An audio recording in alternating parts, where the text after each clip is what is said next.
i-play natin itong video ni VP Sara at sabay-sabay po tayong magre-react dito. Okay? Play natin. Ang Philippine Vice President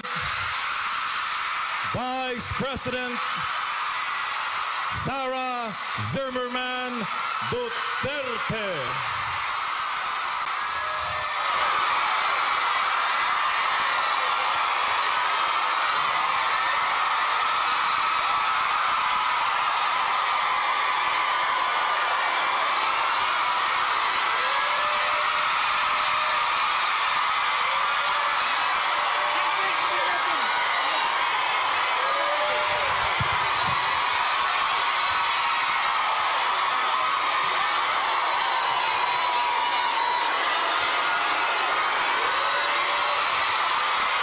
Grabe ang sigawan ng taong bayan, guys, ha. Grabe yung sigawan nila.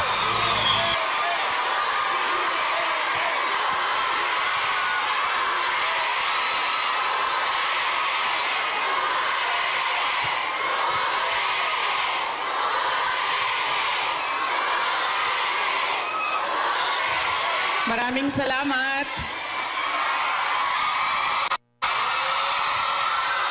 Magandang umaga sa inyong lahat. Maaari po siguro muna kayong maupo.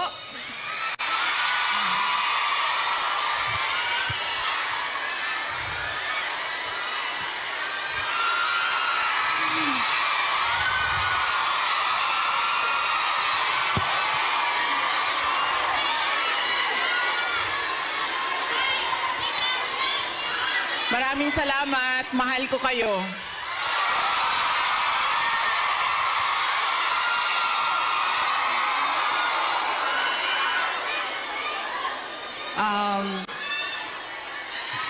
Opo muna siguro. Alam nyo ko sa totoo lang, kung makita ito ni Martin Romualdez, kung makita ito ni Martin Romualdez, huwag ka nang tumakbong presidente sa Pilipinas. Kung makita ito ni Bongbong Marcos, Bongbong Marcos, kumakaway ka lang sa hangin. Pero ito, hindi na kailangan kumaway-kaway si VP Sara. Marami ng mga sumisigaw kahit lang wala siyang ginagawa, nakatayo lang si VP Sara, nagsisigawan na yung mga tao. Ayan, yan ang tinatawag na genuine po. Ito po yung tunay na mahal ng taong bayan. Di ba? Walang fake news yan, ha? Para yung mga nasa likod makakita din. Kawawa naman yung nasa likod. Okay?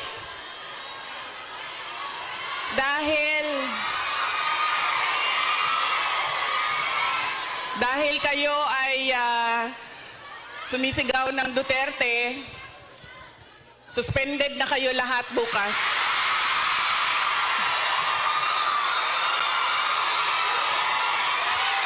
Suspended kayo, suspended.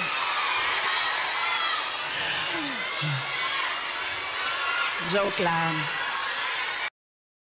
Alam nyo, sa totoo lang, sa mga nandoon po sa Hong Kong, no?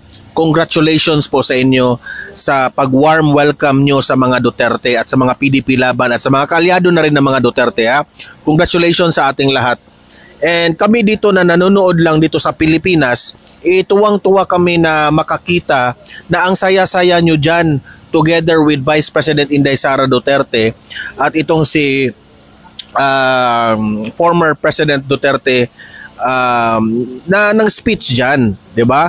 Masaya kami. Okay? So panoorin natin sabay-sabay sa mga hindi pa nakakita. Unahin ko muna ang aking mga pagpapasalamat. Mga thank you muna dahil baka sa sobrang Irna Magno, hello po. Natin, mamaya sa sobrang pagbibigay ng mensahe ay makalimutan ko ang mga pagpapasalamat. Kaya mabuti nang mauna ang mga pagpapasalamat. Una, tayong lahat ay nagpapasalamat sa Hong Kong government and sa Hong Kong police sa kanilang tulong sa atin para mabuo ang ating pasasalamat ngayong araw na ito. We would like to thank the Hong Kong government and the Hong Kong police for their cooperation, for their support to our Thanksgiving this morning on this very beautiful Sunday. Marami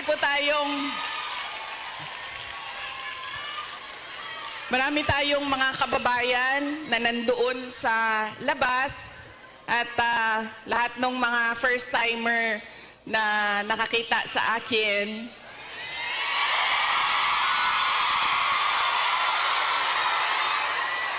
Sabi nila, ang ganda mo pala, bakit mukha kang...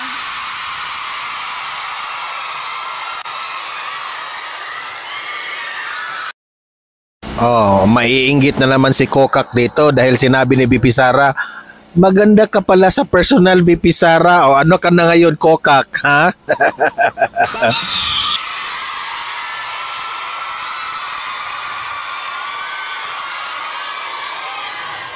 Ay, Macau, hello. Maraming salamat. Okay. Sabi niya, ang ganda mo pala, bakit mukha kang...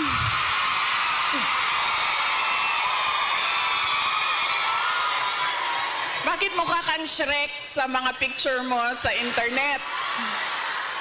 Tapos sabi ko sa kanya, sabi ko, ma'am, basta Pilipina, maganda talaga yan. Tayong lahat yon. Now, hindi ko lang alam sa mga Pilipino, sa mga lalaki natin, pero sigurado ako sa mga Pilipina ay maganda. Dahil, ano ang ating proof o evidence sa buong mundo na maganda talaga ang Pilipina? Ilan ang Miss Universe natin? 4. 4 ang Miss Universe na winners ng Pilipinas. Kaya, ibig sabihin, global ang beauty ng Pilipina. Kaya, bago ang lahat, sabihin niyo sa lahat ng kaaway ninyo, Pilipina ako, maganda ako.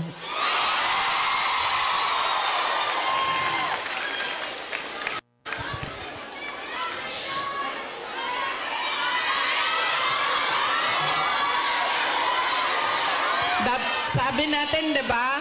Para sa Diyos, para sa bayan, para sa bawat pamilyang Pilipino. Nauna, ang pasalamat ko sa Hong Kong government. Pero ang unang pasalamatan natin ay ang Diyos. Para sa araw na ito, para sa magandang araw na ito, at para sa oportunidad, pagkakataon na ibinigay niya sa atin na magsama-sama ngayong March 9, dito sa Hong Kong.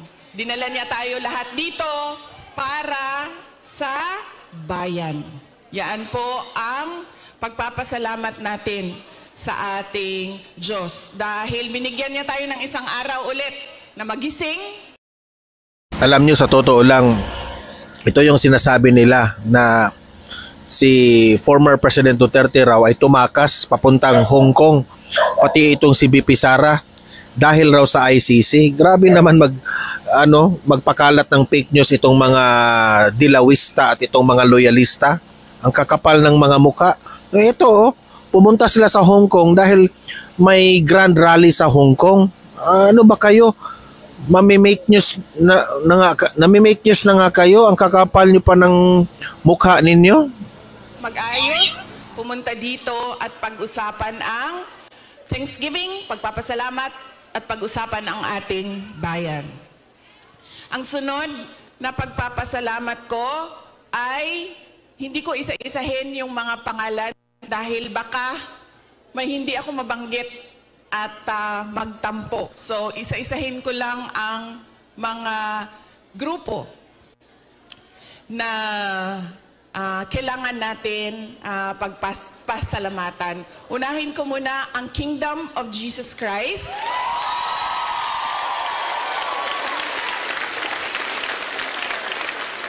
dahil sa kanilang pagod, luha at pawis para mabuo ang ating Thanksgiving ngayong umaga na ito. Ang sunod na kailangan natin pagpasalamatan kailangan ko pagpasalamatan ay kayong lahat, mga kababayan namin, mga kababayan namin dito sa, ang iba galing pang Pilipinas. Marami tayong mga bisita na galing Pilipinas, galing Hong Kong, galing Macau, meron pang galing sa China at merong galing Japan.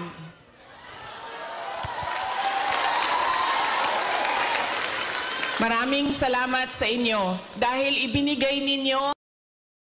Sabi guys, ang saya-saya dyan, no? Congratulations talaga sa mga Hong Kong na mga DDS at sa lahat ng mga Pilipino dyan sa Hong Kong. Maraming salamat sa inyo sa warm welcome sa ating former President Duterte at itong si VP Sara. Ha? Congratulations sa ating lahat. Ang oras ninyo ngayong araw na ito, madami sa inyo kailangan maglaba. Kailangan magplansya? Yes, mag-day off, pero kailangan niyo laban yung damit ninyo. Kailangan ninyo magpa-parlor kasi, 'di ba? Araw ito ng ito yung makamasa, 'di ba? Itong ang kagandahan nitong mga Duterte is marunong talaga sila na lumilevel sa mga mamamayang Pilipino. Hindi kagaya ng mga Marcos na hindi sila marunong makipag-level. Ang social lang ng mga Marcos eh. Pagpahinga, kailangan maglinis ng inyong bahay. Kailangan magpa-pedicure. Diba? Kailangan magpa-dentista dahil araw ito ng pagpahinga. So, kailangan ayusin lahat ang sarili, ang para sa sarili. Pero, binigay ninyo ang oras ninyo at araw ninyo ngayong umaga na ito para sa atin. Kaya maraming salamat sa inyong lahat. At alam nyo, kanina habang naglalakad ako, kasi malapit lang kami, so naglakad lang kami. Ang ganda ng weather ninyo dito sa Hong Kong, no? Nakakaganda siya ng kutis.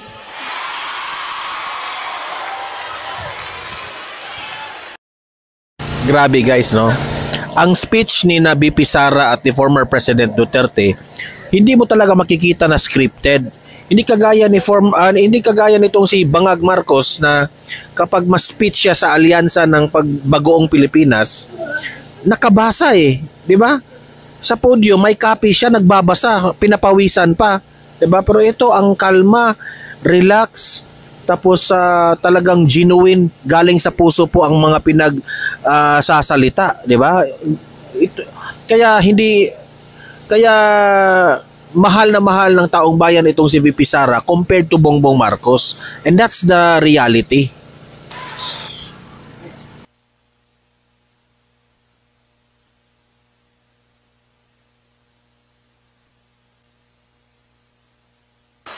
Anong sabi namin na nakatira sa Pilipinas at yung mga nakatira sa mga kababayan natin sa Middle East?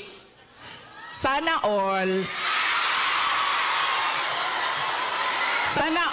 malamig ang tinitirhan.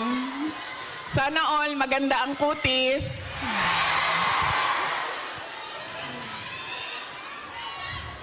Kaya isa din yan sa dapat ninyong ipagpasalamat sa Diyos. Nandito kayo sa lugar na hindi magulo, maganda ang klima. Sabi ni VP Sara, sana all maganda yung kutis. si First Lady Liza Araneta Marcos, VP Sara, maganda ba yung kutis? At lalong-lalo na nandito kayo dahil meron kayong hanap buhay. Hindi natin gusto na umalis ang ating mga kababayan sa Pilipinas. Pero marami sa atin, dahil walang oportunidad sa ating bayan, ay nakikipagsapalaran sa iba't ibang lugar sa mundo para sa inyong mga pamilya. Kaya yun ang sunod natin na pagpasalamatan, yung ating mga mahal sa buhay. Bawat pamilyang Pilipino, kailangan natin magpasalamat sa kanila dahil binibigyan nila tayo ng lakas, sinusuportahan nila tayo, at tinutulungan nila tayo sa ating pakikipagsapalaran sa ibang lugar. Ayaw nila na umalis kayo, ayaw nyo rin na iwanan sila. Pero kailangan natin gawin dahil kailangan suportahan ang ating mga pamilya. Okay? Pagpapasalamat, ulitin ko sa Diyos, sa Hong Kong government, Hong Kong Police, sa KOJC, sa inyong lahat, mga kababayan namin na nandito, at syempre kailangan natin pasalamatan ang PDP laban. Parang tinanggal na ata nila ang laban, no? PDP na lang, no? Opo.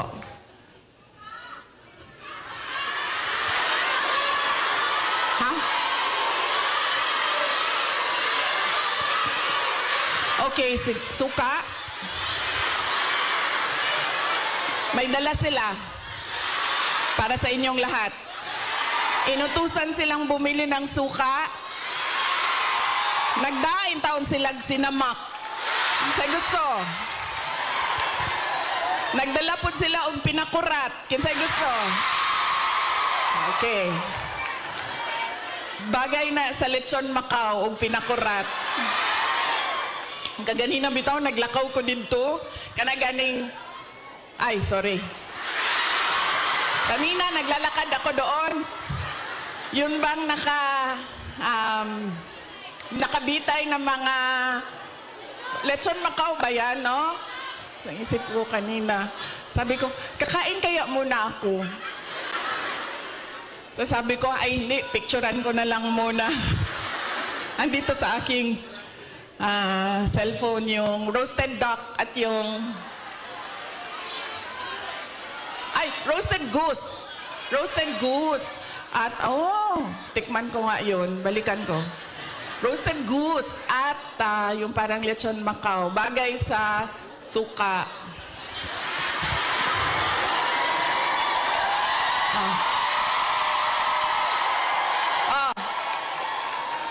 Ano pa ang bagay sa suka? May oras pa ba ako? Bigla na lang ako palisin dito. Anong pambagay sa suka? Ang ating chorizo longganisa. Diba? Bulad. Chicharon. Diba? Sinabayan ni VP Sara yung Team Suka. Sinabayan niya yung sinabi ni Bongbong Marcos eh. Yan kasi, bumakfire na kay Bongbong Marcos. Para rong nakabili ng suka itong mga PDP laban. Tingnan nyo, gaano ka matapobre itong mga Marcos. Tapos itong si VP Sara, sinabayan niya yung suka-suka issue na yan. Pero, ramdam niya ang masa. No? Inisa-isa niya yung mga buhay ng masa. Diba? Yung mga chicharon, yung mga kinakain ng mga masa, di ba? Yan yung pangpares ng mga suka di ba? Kasi itong si Bongbong Marcos, parang in small time lang niya yung suka di ba? So ayan, nag-backfire sa kanya tuloy. So tingnan nyo, yung speech ni VP Sara na mga ganito, nakaka-relate po ang masa, nakaka-relate po ang taong bayan.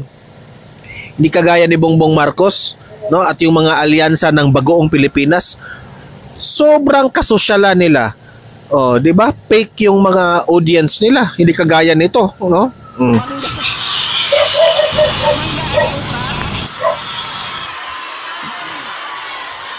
Kinilaw. Oh. Bulad, galunggong. Yes. Diba? So, kaya tayo lahat nauutusan na bumili ng suka. Kasi lahat yan, lahat ng pagkaing masasarap, kailangan ng suka. Alam niyo, wala sa listahan ko yung speech na suka na yan. Actually, wala ko listahan ng speech ko dahil matagal ako kagabi nag-decide kung pupunta ako dito sa Thanksgiving.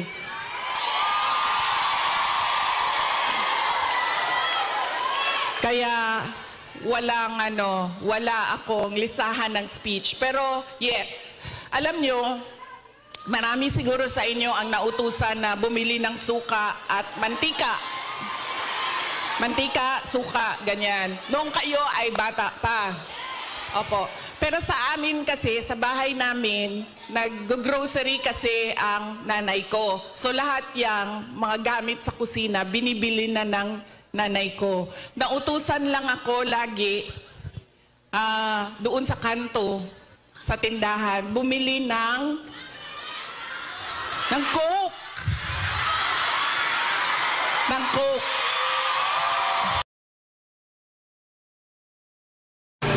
Grabe yung race back ni VP Sara dito. Kung sinabi ni Bongbong Marcos na bumili ng suka, siya naman inutusan bumili ng Coke. Alam na natin yan kung anong ibig sabihin yung Coke na yan. Good job, VP Sara. Good job. O, ano ito? Ha? Natamaan yan si Bangag dito.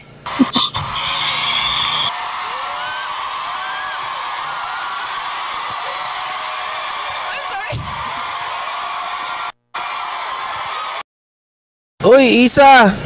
Nandyan yung kasamahan ko, si Larry. Oh. Isa, hi bro, watching from EDSA Shrine. See you soon. Okay, see you soon, Isa. Ayan, nagla-live ako sa labas kasi walang internet sa loob sa studio ko. Play. Ang saya-saya. Totoo yan. Hindi joke yan, ha? Totoo yan. Alam nyo, di ba, tag 5 pesos lang ang Coke noon? 1980s? Or less pa nga ata siguro? 5 pesos? Mga 4 pesos ang Coke noon. Tapos ang pera natin, yung papel na green na 5 pesos. Oo, yan yun. Pero totoo yan, ha? Hindi, Coca-Cola, ha? Kasi kayo naman, pag sinabing Coke, tapos wala pang ano noon, wala pang 1.5, 2 liters. Litro lang yan. Litro lang yan nung kapanahonan natin. So, yun. So, saan na tayo? Sa pagpapasalamat. Papasalamat tayo sa PDP. Ating mga kandidato sa PDP. Aabot tayo dyan mamaya. And syempre, kailangan natin magpasalamat kay Pastor Apollo Kibuloy. For his... Mas lalo sanang sumaya if nandyan si Pastor Apollo Kibuloy ngayon, di ba? Pero Pastor Apollo Kibuloy, we love you so much, Pastor. Ingat-ingat ka, Pastor. Ano lang namin, wish lang namin, Pastor, na nasa mabuti ka na kalagayan ngayon at yung health mo, wag mong pababayaan, Pastor, okay? We love you, Pastor Kibuloy. Maraming salamat, Pastor. Generosity. Alam nyo, bumisita ako sa kanya nung siya ay nasa hospital, sa Pasig Hospital. Sabi niya sa akin, kung hindi ako nakulong, kung hindi ako inoppress, pinahirapan, hindi ko maisip na tumakbo para tumulong sa mga nakakulong, sa mga pinapahirapan at sa na-oppress. Sabi niya, tama lang na ganito ang nangyari dahil naliwanagan ako at napaabot sa akin ang mensahe na kailangan kong tumakbo bilang senador para tumulong sa mga nahihirapan at pinapahirapan.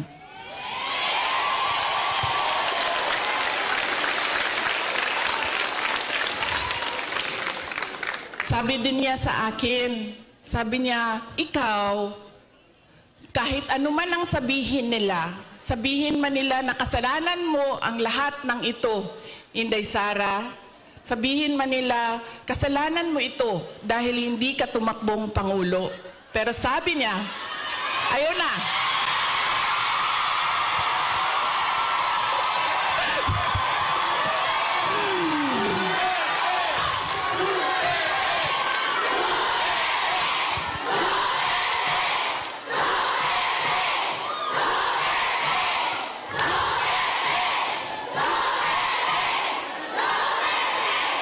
Pero sabi niya, makinig tayo kay Pastor Apollo Kibuloy. Dahil siya ang araw-araw nagbabasa ng Bible. Siya ang nakakaalam by heart kung ano ang salita ng Diyos. Anong words of God. Sabi niya sa akin, sabi niya, ikaw, sabi niya, ganitong nangyari sa buhay ko. Sabi niya, Inday Sara, ganyan din nangyari sa buhay mo dahil hindi pwede na ikaw ang mauna at sila ang sumunod. Dahil wala ng katapusan. Dapat sila ang mauna at ikaw ang sumunod.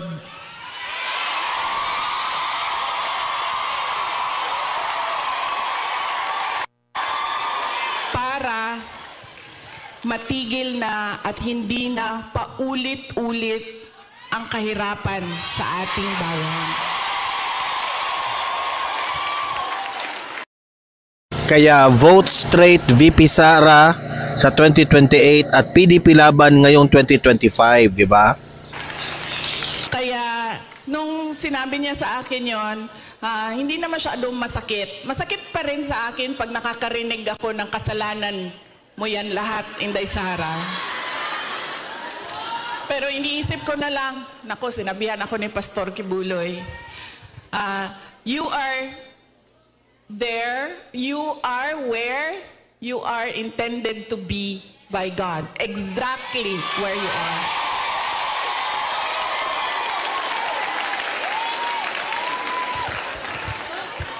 So yaan po, hindi pa, alam mo, hindi pa ako nangalahati sa pagpapasalamat ko kaya bilis-bilisan natin. Hanggang anong oras ba ako pwede, sir?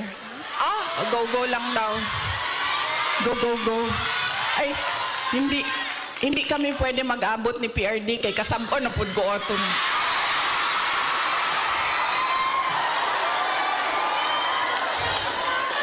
Kibaw mo nang nagsayo ko, Tagalog din. Alam nyo, bakit ako nandito ng maaga? Gumising talaga ako ng maaga. Ang alarm ko, 6:30 a.m., 7 a.m., 7:30 a.m., 8 a.m. Apat yung alarm ko. Para hindi kami mag-abot ni President Rodrigo Duterte. Kasi pagagalitan na naman niya ako sa mga pangyayari. No, hindi naman siya nagagalit. Actually, mabait. Kumalma na si PRD nung medyo nagka-edad na siya. Mahal ko kayo.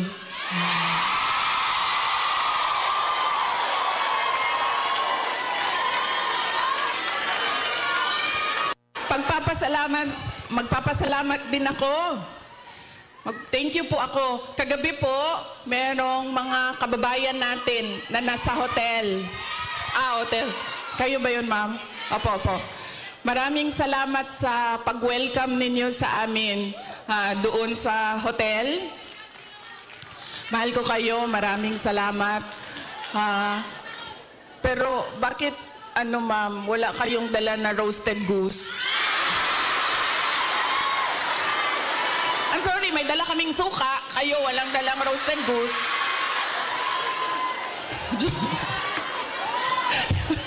Joke lang.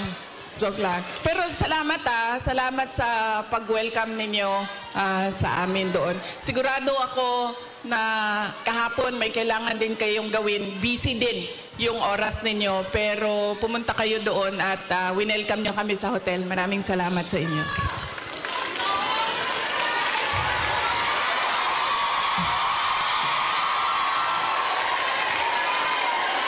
Ang sunod ko po na pagpapasalamat ay personal po sa akin.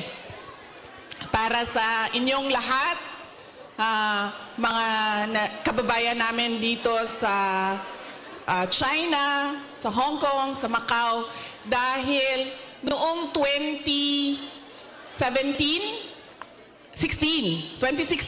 ay nagkita-kita din tayo dito para sa pagpapasalamat, tapang at malasakit at suporta sa administrasyon ni Pangulong Duterte. Kaya papasalamat po ako dahil from 2016 hanggang 2025 ay nandyan pa rin kayo at nandito pa rin kayo para sa bayan. Maraming salamat. Sunod po ay personal pa rin ang pagpapasalamat ko sa inyong lahat, sa tulong ninyo, sa kampanya ninyo, sa suporta ninyo para sa akin at sa boto ninyo noong nakaraang halalan noong 2020.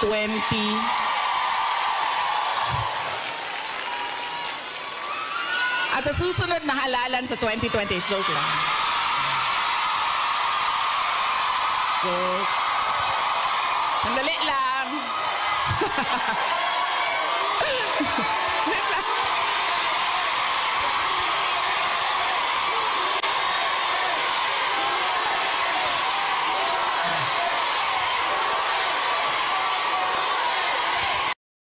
Grabe talaga guys, nagkagulo na. Nagkagulo na dahil alam talaga ng taong bayan na ano ang epekto kung maging presidente ito ng bansa natin. Ayan, sobrang tuwa-tuwa na po yung mga tao dyan. Oh, ayan, play natin.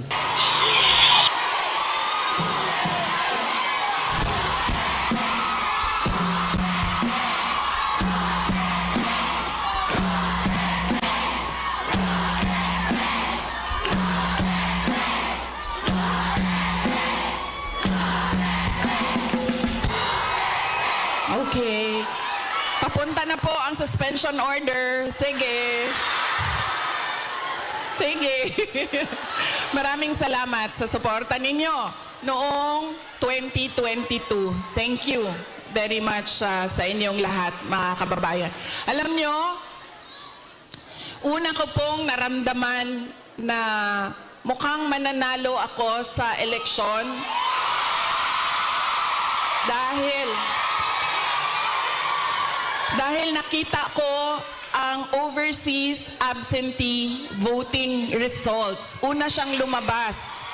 So nakita ko na I think 98% lahat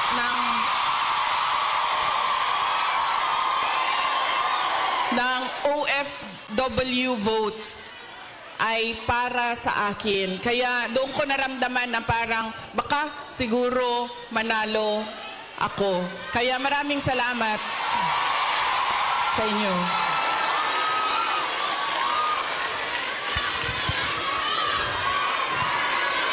Ang susunod ko po na pagpapasalamat ay sa akin pa rin, para sa inyong lahat, sa suporta ninyo sa aking mga kasamahan, sa aming trabaho, sa programa at proyekto ng Office of the Vice President. Maraming salamat po sa inyong lahat.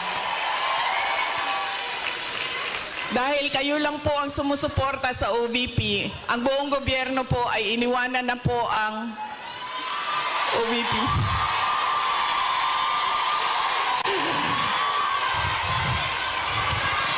Maraming salamat. Yung satellite offices po namin sa iba't ibang lugar ay naningkamot, unsa ba naningkamot? Nagsisikap.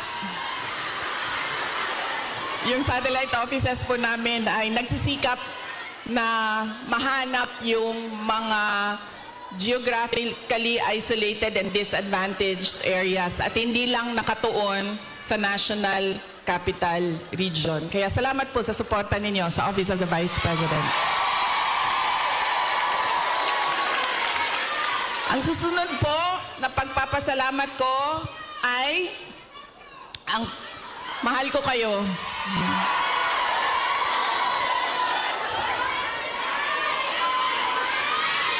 Kaya po hindi ako hindi ko maiwanan ang aking katayuan, tama ba, posisyon, dahil sa inyong lahat.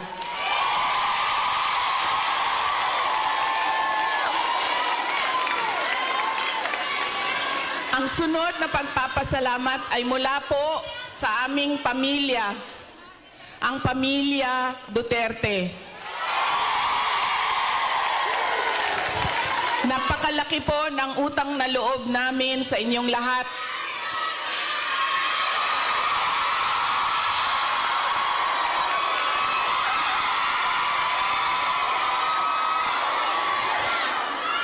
Dako kayo ang amo ang utang nga kabubuton kaninyong tanan, mga kaigsuunan namo. Sa pagkakataon na ibinibigay ninyo sa amin na makaserbisyo o makapagtrabaho sa ating pamahalaan. Sa oportunidad na ginahatag ninyo kanamo nga makasilbi sa ato ang nasud. Maraming salamat po sa inyong lahat.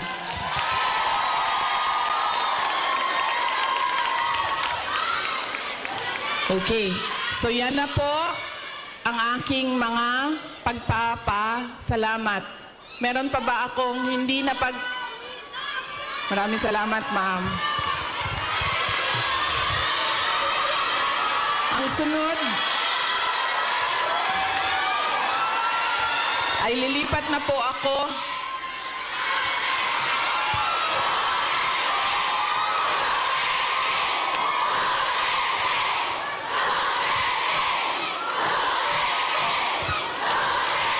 paminaw sa mo ba? Kadyot lang mo. Alas 12 na. Alas 12 na. Kinsay magpakaon sa ato adin eh.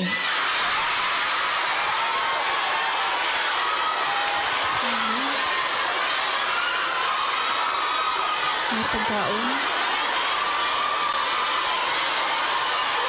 May Jollibee. May Jollibee daw, sabi ni ma'am.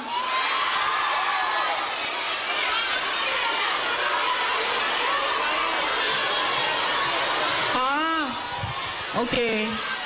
So, hindi daw tayo kakain lahat para sa bayan.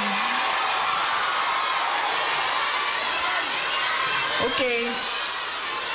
Sige, okay lang. Kailangan ko din naman magpa-reduce, so okay lang.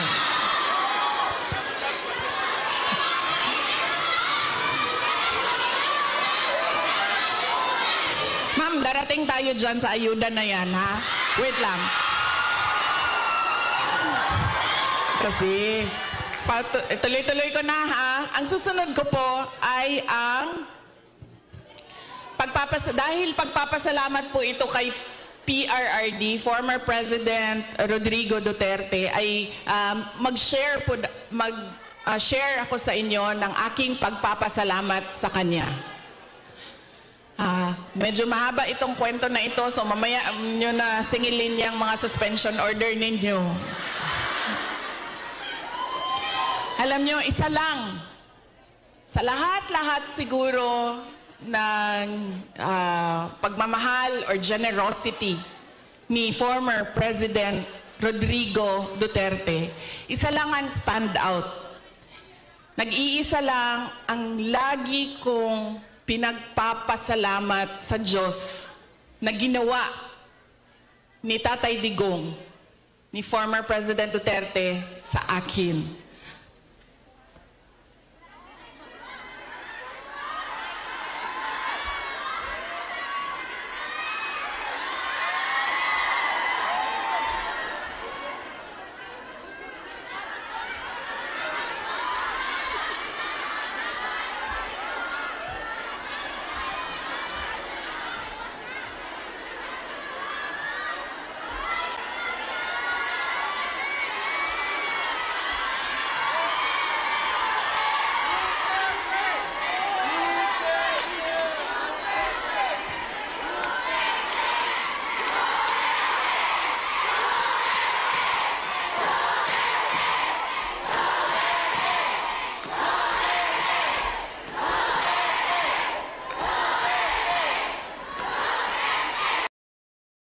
Saan ka ba nakakita ng isang audience na ganyan? Oh.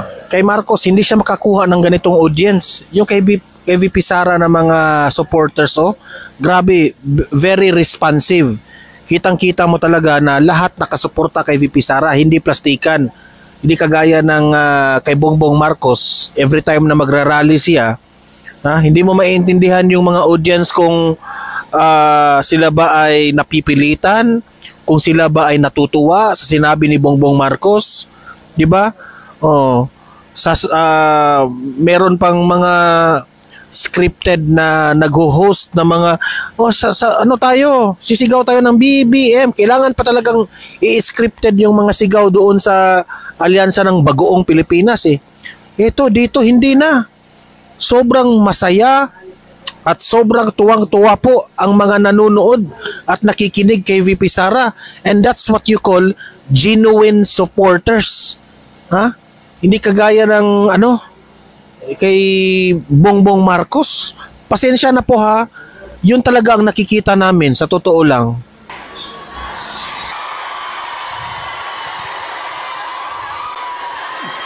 Yan. Dahil sa mga ganyan, nakakasuhan ako eh.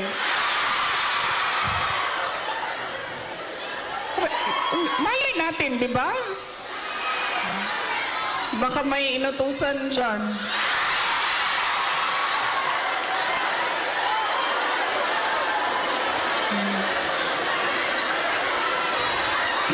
Okay.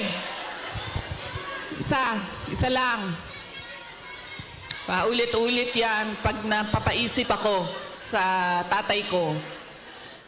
Binigyan halaga niya at inulit-ulit niya sa akin ang kahalagahan ng edukasyon.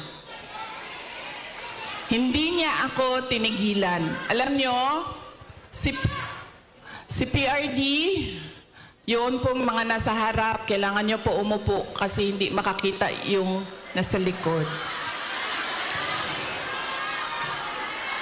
Hindi siya tulad ng tatay ninyo na malambing, mapagmahal. Hindi ganyan ang tatay ko. Ang tatay ko galing siya sa generation na laging galit. Diba? Sino yung may mga magulang na yung generation na laging galit?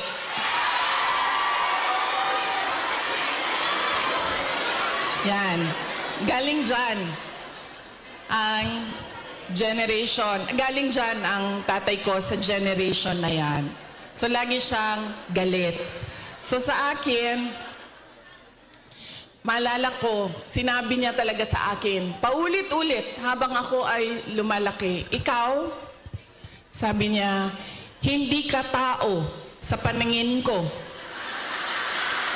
Napaisip ako noon, diba? Sabi ko, pusa o aso? Sabi niya, hindi ka tao sa paningin ko kung hindi ka abogado o doktor. Totoo yan. So paulit-ulit niya yan na sinasabi sa akin. So syempre, pag ikaw bata ka, 'di ba? Papasok yan paulit-ulit dyan sa iyo. So ako din, habang ako ay nag-aaral, nung ako ay lumalaki, nag-aaral ka, elementary, high school, napasok na sa isip ko. At 4 years old ha, hindi ko alam, baka sa tiyan pa lang sinasabihan na ako ng tatay ko, ikaw, hindi ka tao. O, hindi ka... Kasi 4 years old pa lang, sa yearbook ko ng kindergarten, nakalagay doon, I want to be a pediatrician. Imagine nyo, hindi doktor ha, alam ko kung ano ang specialty ko. Sabi ko, I want to be a pediatrician. Andyan pa yan hanggang ngayon, ang yearbook na yan. Kaya, nung ako ay paulit-ulit yun, alam ko na magiging doktor ako, alam ko na magiging doktor ako. Nung panahon na kailangan mag-apply ng entrance exam sa college, di ba? Kailangan natin mag-apply sa mga colleges and universities. Hindi nila alam, ng mga magulang ko, nag-apply ako sa University of the Philippines. Nung nag-apply ako sa University of the Philippines, syempre nilagay ko din naman yung science courses. Pero nilagyan ko din siya ng political science. Nung nakita ko ang result at nalaman ng mga magulang ko yung result, nakalagay doon na match ako na waitlist ako sa political science. So sobrang excited ko. Hindi nila alam na gusto ko mag-college sa Manila. Kaya sikreto ako na nag-apply. Sobrang excited ko. Sabi ko sa mga magulang ko, pumasa ako ng UP. Pero political science kasi yung kurso. So sabi ko, gusto ko sana pumasok ng UP Diliman yun eh. UP Diliman. Tapos political science yung kurso. Sabi ng nag-wild. Naggalit si PRD. Sabi niya, di ba, sabi mo, simula nung bata ka pa, gusto mo maging doktor? Pre-med ba ang political science? Tapos sabi niya, hindi ka pwede pumasok ng University of the Philippines. Kahit saan man yan. Sabi niya, dahil kilala ko ang ugali mo. Anak kita.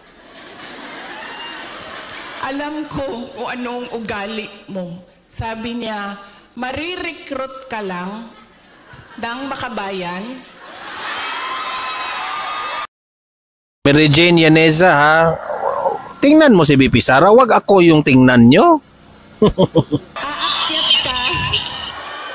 Totoo ito, sinabi niya. Aakyat ka ng bundok. Magiging NPA ka. Ikaw ang magiging head ng New People's Army. At ikaw Marley PH, hello po Marley PH. Pagdating ng panahon. Kaya hindi ka pwede pumasok ng University of the Philippines. So sabi niya, Aga dyan, Mary Jane Yaneza, tama ka. Kahit anong paaralan dito sa Davao, pumili ka dyan. So sabi ko sa mama ko, So sabi ng mama ko, sige na lang, kasi sinabi mo man doktor, so mag-pre-med ka na lang. Okay.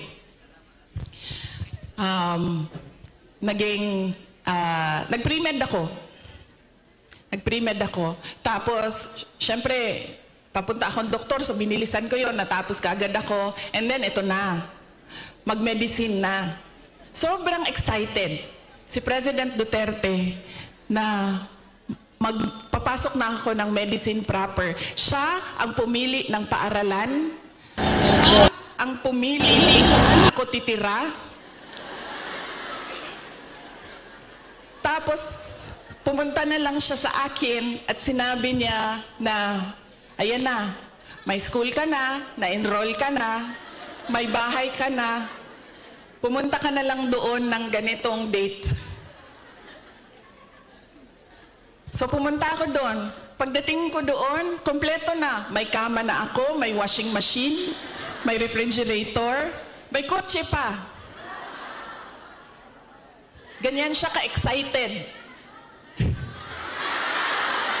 Sige ma'am, ipa-adapt kita sa tatay ko. Huwag ka mag-alala. Ganyan siya ka-excited noong ako ay medicine. Isali, hello po. Mary Jane Yaneza, ikaw talaga ha? Hindi naging successful yung aking pagpasok sa School of Medicine. Isang taon pa lang, 1 year, actually 1 sem pa lang. First sem pa lang, alam ko na parang fish out of water.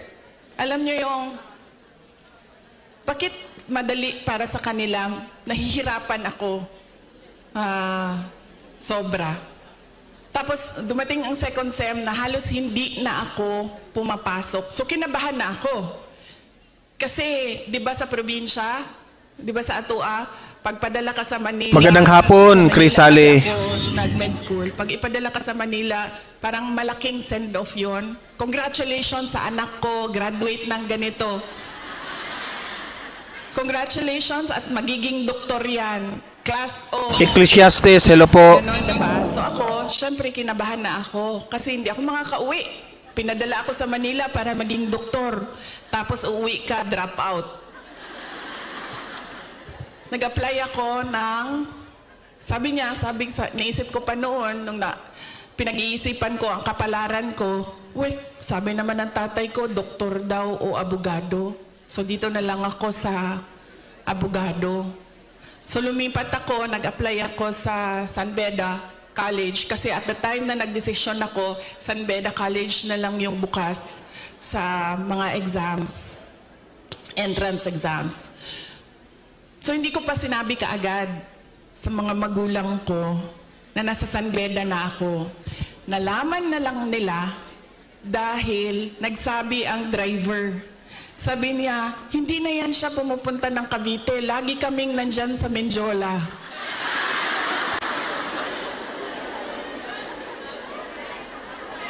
Nung nalaman niya na nasa law school ako, sobrang... Maria Carmen Aligado, hello po sa inyo. Mas masaya siya. Nung nalaman niya, mas masaya siya, mas excited siya. Noong ikumpara ko, nung papasok ako ng med school, noong nalaman niya na nag-apply na ako ng law school. Tapos, syempre sinabi ko sa inyo, di ba, hard love. Hard love yung generation ng parents natin, mga magulang natin. So, nung mga panahon na nag-aaral ako sa law school, may mga panahon na papagalitan din ako na sinasabi niya sa akin, alam mo, kung hindi mo ayusin yung law school mo, magiging kabit ka lang ng politiko.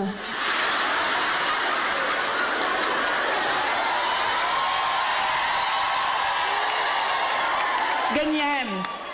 Ganyan siya kung, di ba pangit pakinggan sa atin? Lupi Cabanya, hello po. Niya para idikdik sa'yo na mag-aral ka.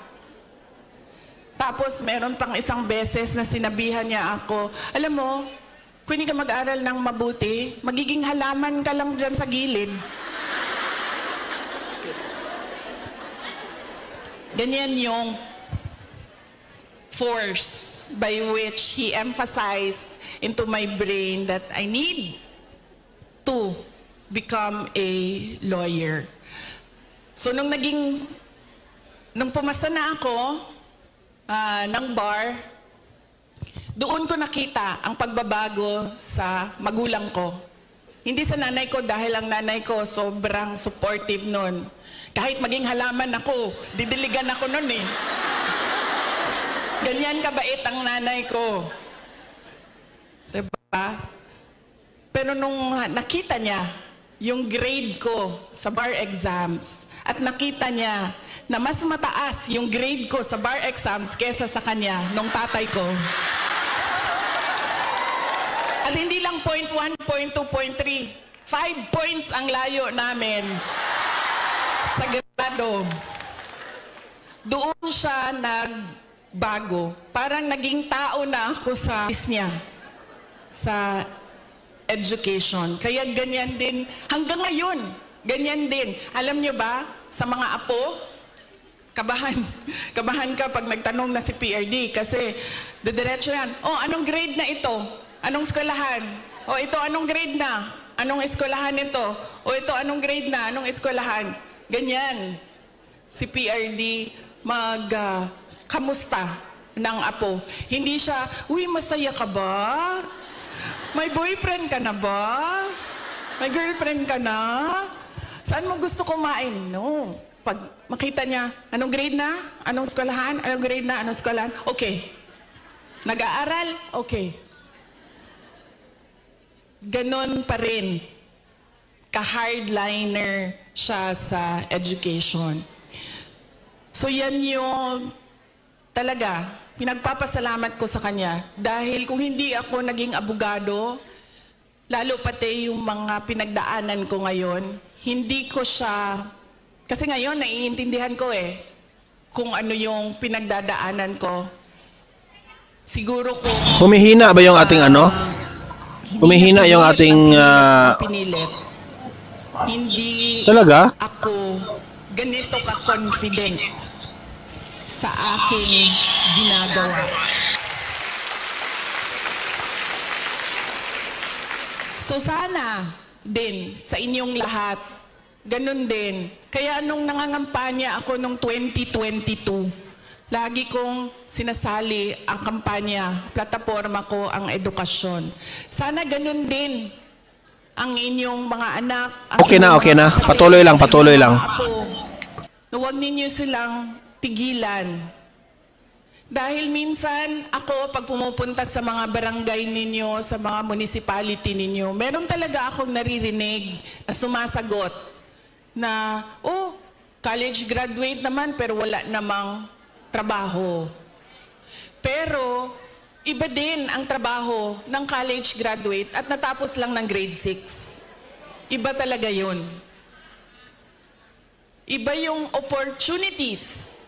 oportunidad na dumadating sa mga nakapagtapos kesa natapos lang ng grade 3, grade 4. At madami yun. Madami yan sa ating... Bidilias, maraming salamat po. Na pagdating ng high school, ay sinasabihan yung mga anak, kailangan mo na magtrabaho, tumulong sa pamilya. Kaya dapat, wag nating tigilan ang ating mga anak. Paulit-ulit talaga yan. Edukasyon ang susi ng pagbabago ng buhay nila.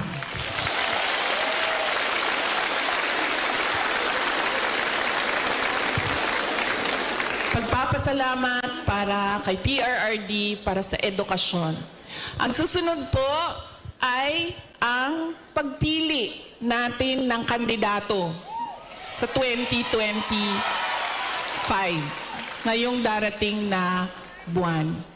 Kay bao mo na tagam, nakakaon ba akong tagam atong 2022, no?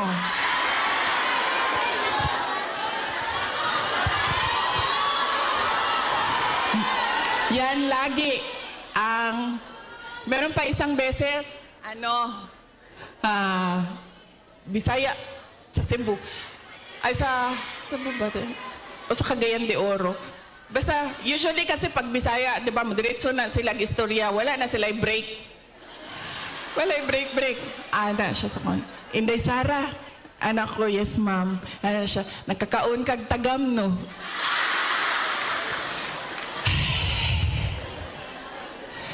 Ana na lang ko sa iya, ha. Sagdi na lang, ma'am. Basta ikaw, makakaon ka o sakto, okay na ko.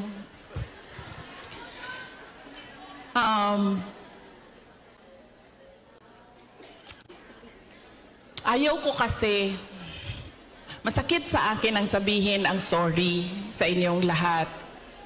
I-explain ko na lang. Kasi alam nyo, kahit saan ako pumunta, sabihin ko sa inyo, sa Samar, ito talaga mga maalala ko Samar, Pangasinan, Batangas. Dito sa Mindanao, sure na moingon na siya, moingon na gina sila o imuhaning sala tanan. Wa na Wala na ilali sa Mindanao. Bago lang, saan yun? Bago lang. Parang kahapon ba yun? Ay, kahapon! Kahapon! Kasi dinala ko yung guest ko sa Disneyland. So na ay mga taga Cebu. Ana ang mga taga Cebu. Kibaw ba ka Inday Sara no? Nabudol ba may tungod nimo?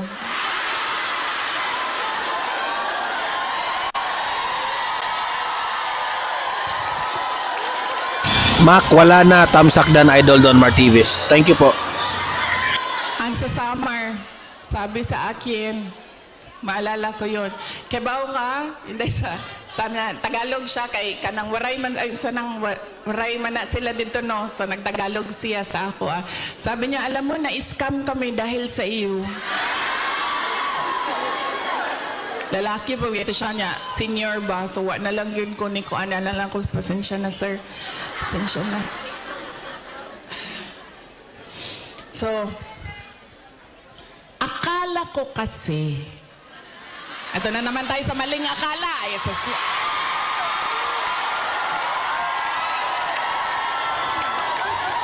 Hindi totoo ito. Akala ko kasi gusto niya ng mas magandang bayan, mas maayos na Pilipinas kung ano yung pinagdaanan natin noon. Kasi, ang plataforma namin nung tumakbo kami, unity at continuity.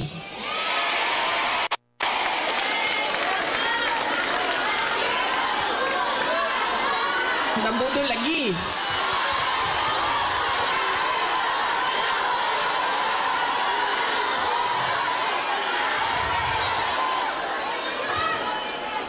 Kasi ako, sumusunod ako sa tatay ko. Ibig sabihin, sa trabaho ba? Sumusunod, hindi ako sumusunod sa tatay ko sa personal. Kaya nga ako nagtatago, di ba? Sumusunod ako sa trabaho. Nag-mayor siya. Nag-vice mayor siya. Nag-vice mayor ako. So, ang ginagawa ko, there has to be something, added value ba? Value added sa iyo. Diba? Kasi, paano ba naman na binoto namin ito si Rodrigo, pero binoto ka namin, wala namang value added. Wala namang dagdag na kahalagahan sa iyo. Diba? So, sumusunod ako sa tatay ko. Nag-vice mayor siya, nag-vice mayor ako. Nag-mayor siya, nag-mayor ako. Noong, sandali lang ma'am, mamaya na yung president ma'am. Wow. Sandali lang. So, nang mayor ako, ano ba yung targets ko as mayor? Diba? Kasi kailangan may value added sa iyo. So sabi ko, okay, ganito na ang nagawa ng administration ni President Duterte. Saan pa ba natin dadalhin ang Davao City? So may target kami.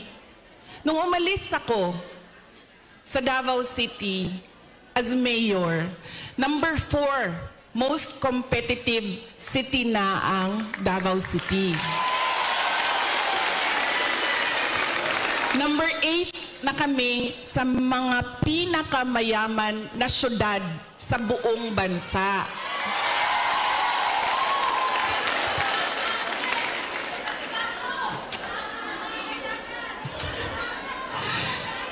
Insurgency-free na ang Davao City. Alam nyo, buong term ni PRD, hindi niya natapos talaga yung problema ng Pakibato.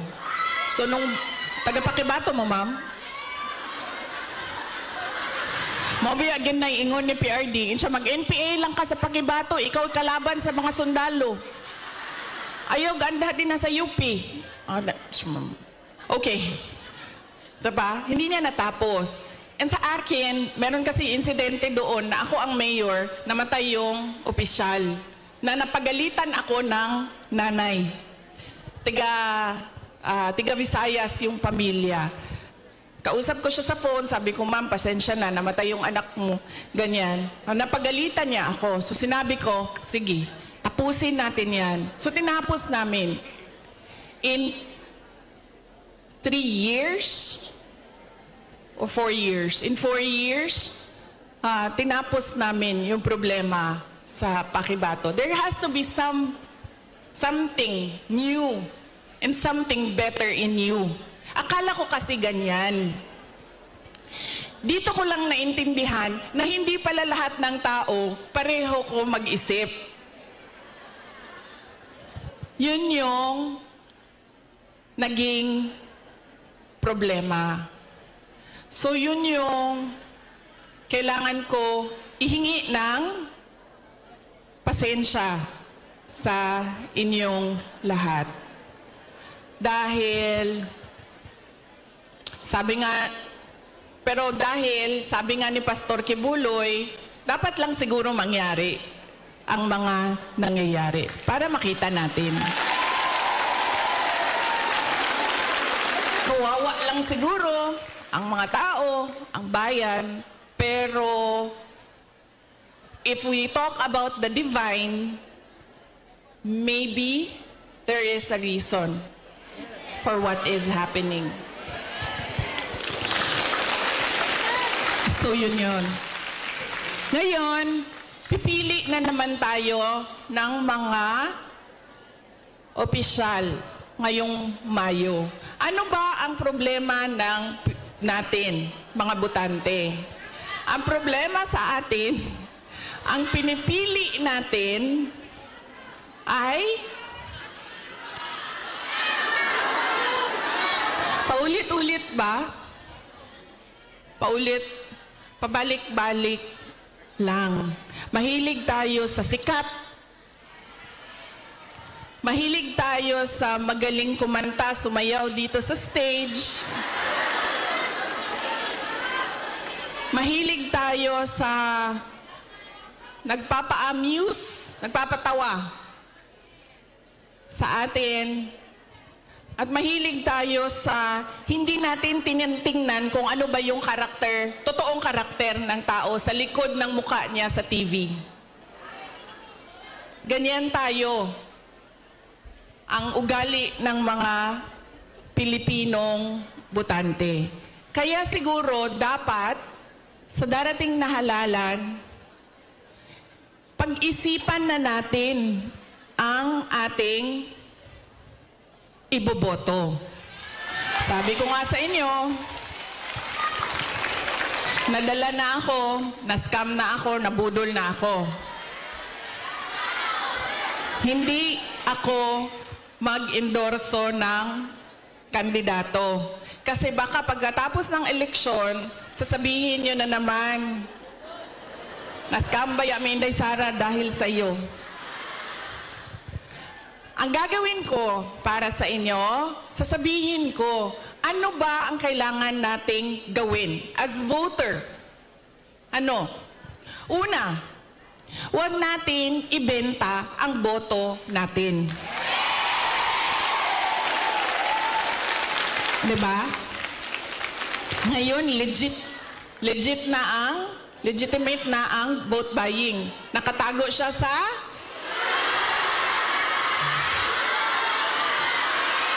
yan na, ma'am. Nandito na tayo sa topic na gusto mo, ma'am. Ayuda. Ganun na ang mga politiko ngayon. Bibigyan ko kayo ng example, ha, ng experience ko sa mga pagbibigay ng ayuda o vote buying. Noong barangay election na nakaraan, bago lang, tinanong ko yung isang kaibigan ko, ano bang ginagawa mo na suporta sa barangay candidates? Tapos sabi niya, ang ginagawa ko, humihingi ako ng tupad at AIX at binibigay ko sa mga barangay captain para ibigay nila sa supporters nila. So sabi ko sa kanya, okay, hindi ko magawa na ganyan yung suporta na ibigay ko sa mga local barangay candidates. Pero totoo yan. Hindi man pinag-uusapan, pero totoo yan na nangyayari. Nakikita nyo yan. Nakikita nyo yan doon sa mga probinsya ninyo. Kaya ang una, huwag natin ibenta ang boto. Pangalawa, pag tumingin tayo ng kandidato, tingnan natin kung ano yung promises na ginawa niya o sinabi niya noon. Tapos, tingnan natin, binigay ba niya yung kanyang promise? Saan? Unsa sa Tagalog ng promise? Pangako sa'yo? Binigay ba niya ang pangako niya sa'yo? O iniwanan ka lang niya sa ere? At sumama sa iba?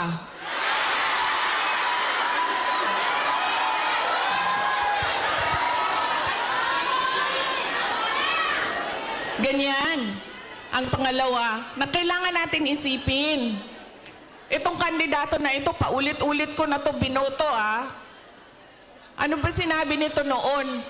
Ano bang nagawa niya? Ano bang rason niya? Bakit hindi niya nagawa? At ano yung mga totoong nakikita ko na nagawa na? Yan yung pangalawa. Pangatlo, ito talaga. Wala sa buong mundo ang makakakontra sa akin, kahit isa, nito. Dahil ako ay produkto din ng political dynasty. Galing ako sa pamilya ng mga politiko. Ang lolo ko, governor ng undivided Davao. Cabinet member ni Marcos Sr. Ang tatay ko, vice mayor, mayor, president. Mga kapatid ko, mga politiko din. Hindi dahil Duterte ang apelido ay iboboto na ninyo. Kailangan pag-isipan din natin. Duterte ito, pero ano ang maitutulong niya sa bayan? Ano ang magagawa niya para sa bayan? Kaya hindi pwede na pabalik-balik lang na apelido ang binoboto natin. Kailangan yung anak, yung apo, yung asawa, kapag tumayo sa harap ninyo, ay meron siyang sinasabi. Hindi yung tatayo siya at dahil Duterte siya, kakanta na lang siya para sa inyong lahat. Pangako sa'yo. Diba? Hindi pwede.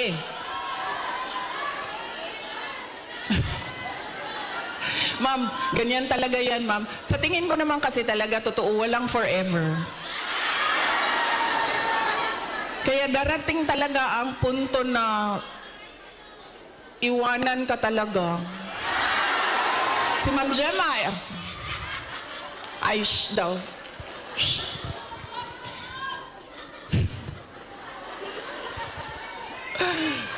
Diba? Hindi pwede yan. Hindi na pwede. Kasi yan yung ganun tayo dati. Oo, eto. Tinanong ko isang beses dito sa Manila, sa NCR. Tanong ko, ma'am, sinong kandidato niyo sa mayor? Sabi niya, si ano, ganito ang apelido. Sabi ko, di ba sila din yung mayor dati? Sabi niya, oo, yung uncle niya. Sabi ko, so bakit yan pa rin ang pipiliin ninyo? Sabi niya, nasubukan na kasi. So, syempre ako, hindi na lang ako nagsalita. Pero nakita ninyo yung ang ating behavior sa pagpili ng kandidato. Dahil anak, apo, asawa, nasubukan na kasi, parehong apelido, go, bibigay ko na yung napaka-special na right ko na bumoto. So mahalaga, hindi dahil anak, hindi dahil Duterte ang apelido, ay iboboto nyo na. Pag-isipan ninyo, ano ba ang dala niya sa lamesa? Ano ba ang dala niya para sa bayan? 3, huwag ibenta ang boto. Ano ang mga pangako na napako? At You say hello to them. Hello. Welcome to Donma TV. Welcome to Donma TV. So tingnan natin ang mga karakter, accomplishment, abilidad, kapasidad ng mga kandidato nating senador. Kapag inutusan yan bumili ng suka, automatic na yan, may abilidad na yan. Diba? Saan nanggaling ang abilidad niya? Siyempre, kung saan yung saan yung bilihan ng suka, doon yan sa shortcut na daan. Hindi yan sa sa malayo dadaan para mabilis dumating ang suka. Pangalawa, inutusan bumili ng suka. Napadaan sa barkada. So, ang sinabi ay, ayun na ng mangga-mamba, kadyot lang, ma'am. So, ang sinabi niya ay pare, pahatid naman ito ng suka namin sa bahay kasi kailangan yan doon. Dito nang muna ako. Diba? Abilidad. So, mahalaga yan. At kailangan natin pag-isipan itong eleksyon na ito. Kailangan natin baguhin ang ating pagpili ng kandidato. So, yan ang aking mensahe para sa inyong lahat ngayong araw na ito. Mensahe ng pagpapasalamat, mensahe ng edukasyon, at mensahe ng pagbabago kung paano tayo pumili ng ating mga senador.